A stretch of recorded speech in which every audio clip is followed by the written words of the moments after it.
This video covers all the techniques that you'll need in order to complete your poisonous toadstools. So there are 3 different patterns representing the 3 different stages of a toadstool or a mushroom's development. So firstly, you've got the button one, and this is a much deeper top to it, a shorter stem and a deeper top.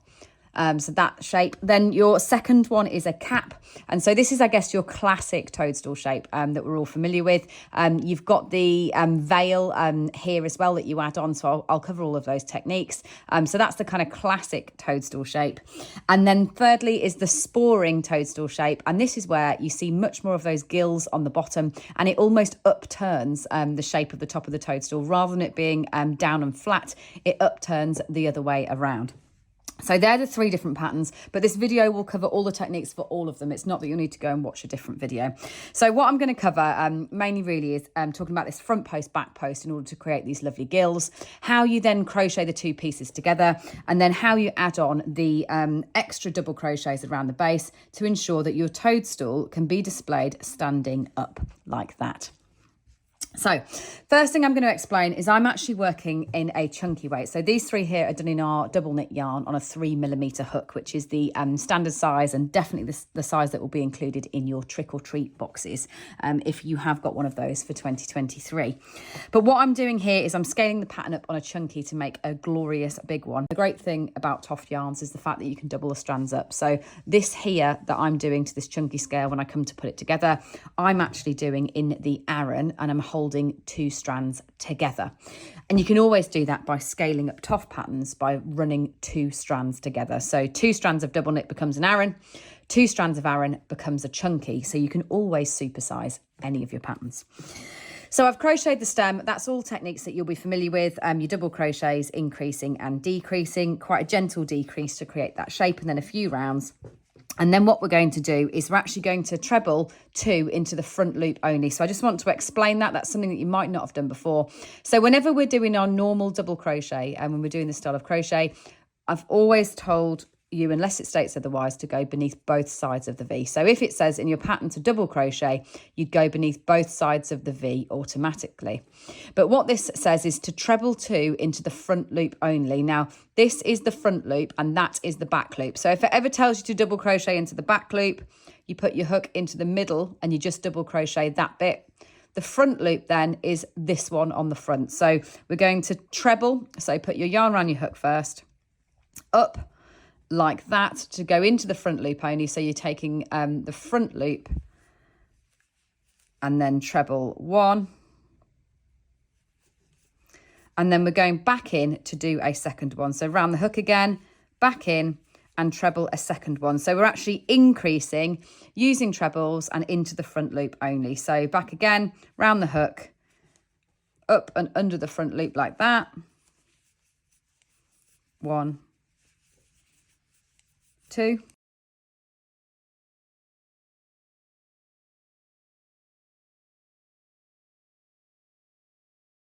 So once you've gone all the way around, you'll have 24 trebles like that. And now we're going to do front post, back post in order to create a rib. And this is what you would use very often to create a crochet rib, whether you're making a hat, obviously whether you are doing something 3D like this, but this is called front post and back post. So what we're going to do is we're going to treble 2 front posts around this one and then a back post around the following one. So we're actually going to be increasing as well as doing our front post and back post. So first, yarn around your hook because we're going to be doing a treble. Then rather than going in and working a stitch as normal, where if you see that's the V, that's where we'd go is beneath that to work it as normal. We're going to treble around the front post. So what you need to do is look at this stitch here, which was that first treble that you made. You put your hook in around that post there. So the post is the stitch, is the treble itself. We're going to put our hook in from the front across like that and then treble around that post. So that's 1. We're actually doing an increase on it, so we're going to do 2 of them on there. So go round your hook again and then back round that post like that. So you've done 2 trebles around that post. Right, now for a back post. So your next stitch along is this one here. What we do, go round your hook again because we're doing a treble, but this one is slightly more awkward. What you need to do is actually get your hook to come in the back of the work like that. So it's coming from the inside forward to pull that treble backwards. So you see what I've done, nice and slowly for you. So you go around the hook first like that. Then we're going to go on to the inside, so the back side of the work. Bring your hook forward and push that next treble, that post, backwards by coming out the other side of it. So that is a back post. Right, on to the next one. So we're going to do 2 trebles again around this front post. So round the hook, in, pull it forward and do 1 treble, and then do another one around the same one. So that's 2 trebles front post again. Then time for a back post. So onto this next one here, around the hook, in through the back, pull that backwards like that. So you're pulling it backwards because you're going to be working it around it back post. 1, 2, and then onto the next one. And you can see that already what develops is these lovely big deep ribs, obviously reflecting the gills of the toadstool in this instance. So I'm going to do 2 treble front posts again around this next one.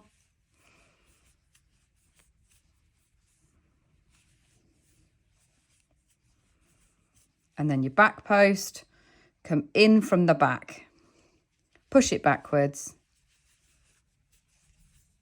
There we go.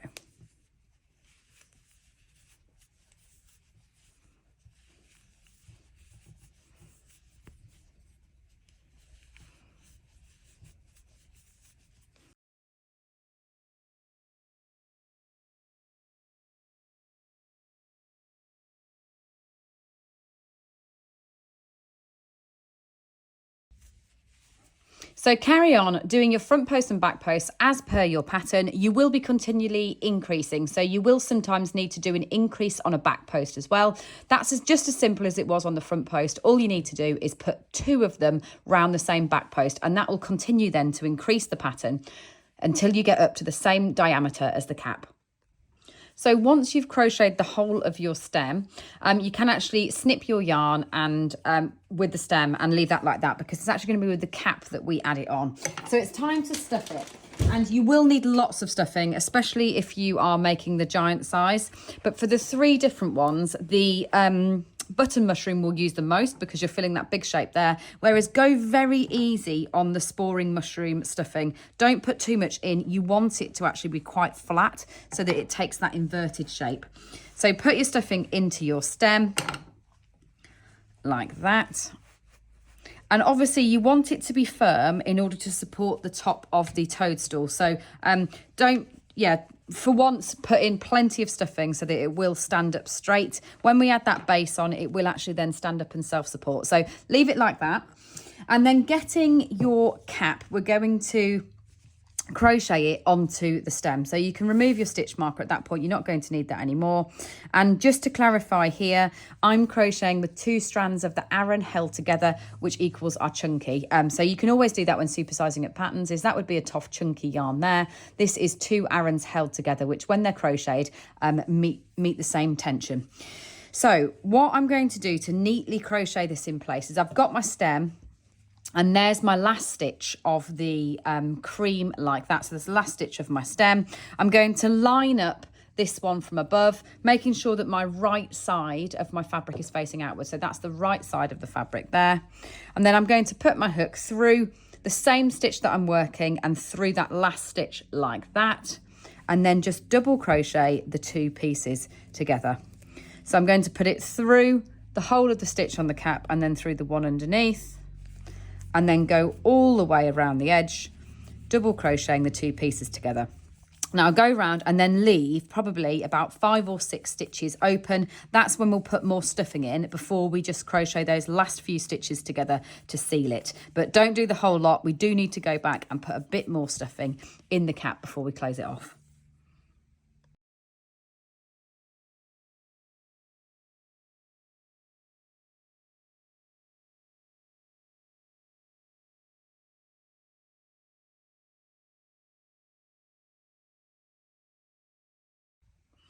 So once you're nearly closed, what you need to do is add the stuffing into the cap like that. And then all you do is go ahead and close those last few stitches off.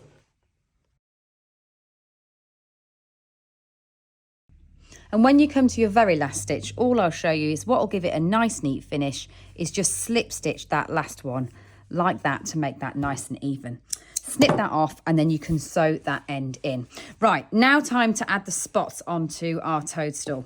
And this is really easy. What you're going to be doing is crocheting a bobble onto the surface of the fabric. And so what you've got is different sizes of bobble, because that's what's going to make it look most organic is vary the size and the placement of your spots, depending upon how much yarn you've got left over or just how you wish your toadstool to look.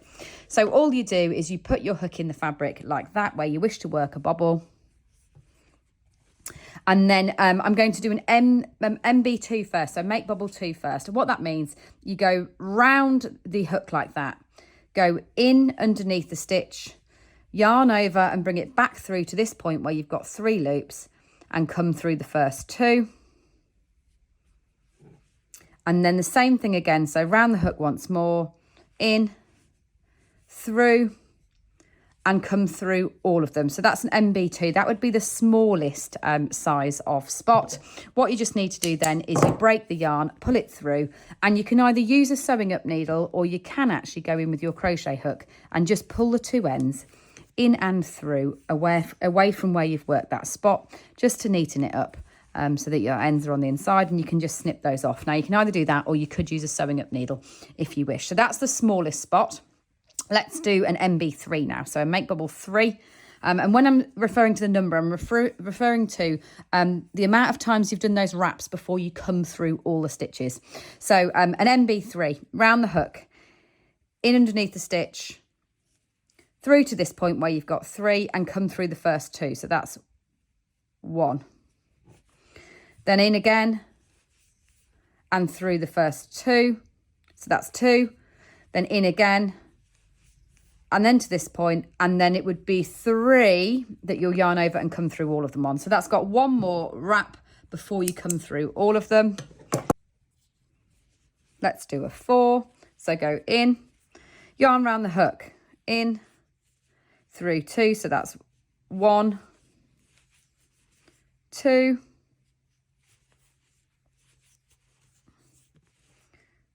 3, and then this time we'll come through all of them in one go like that.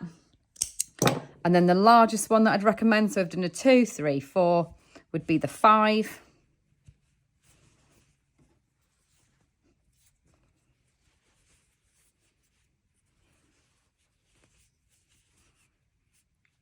One, 2, 3, 4, and then through on 5. And you might have to wiggle your hook a little bit when you bring it through like that, because you're obviously bringing it through a lot of loops in one go. So snip that off, sew your ends in, and continue to add the spots wherever you wish them to be on your toadstool, varying the size and the placement as you go along. Right, there's a couple of finishing touches before I sew the eyes on to show you that bit as well.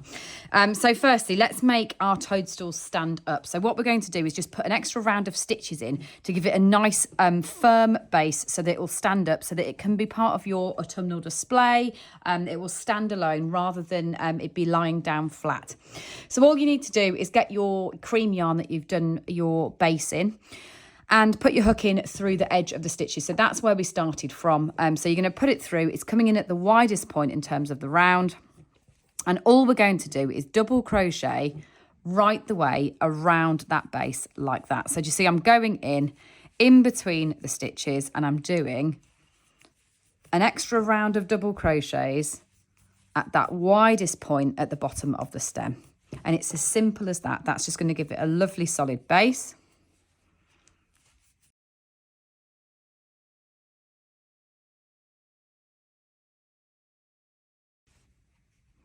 Just going to slip stitch into that last one to make that nice and neat. And then if you are doing one of the designs that has the veil that goes around it, you're going to use a very similar method to the one that we've just done to do the base. All you do is you miss a round out or 2, depending upon the design that you're doing, follow the pattern, and then you'll just be crocheting directly into the stem. So follow the pattern to get the specifics of the design that you're doing, but all you're going to do is, like we've done with that base, is crochet directly into your toadstool stem like that, all the way around.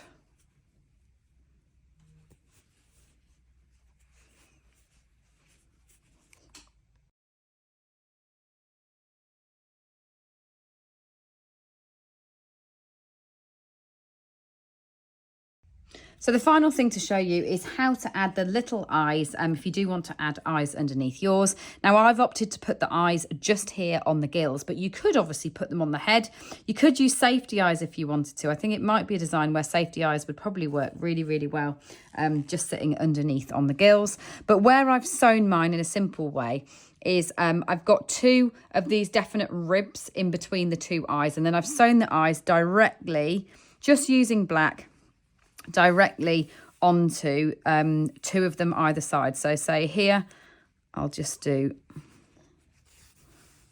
now because I've worked a chunky scale here and I'm actually sewing these eyes on with a double knit, I'm going to make sure I do plenty of wraps.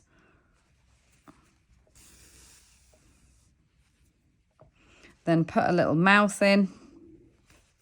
Again, very much personal preference how you want to finish these off in terms of smiles or looks, safety eyes, or maybe not have them at all, just have them as a really natural looking toadstool. So through like that.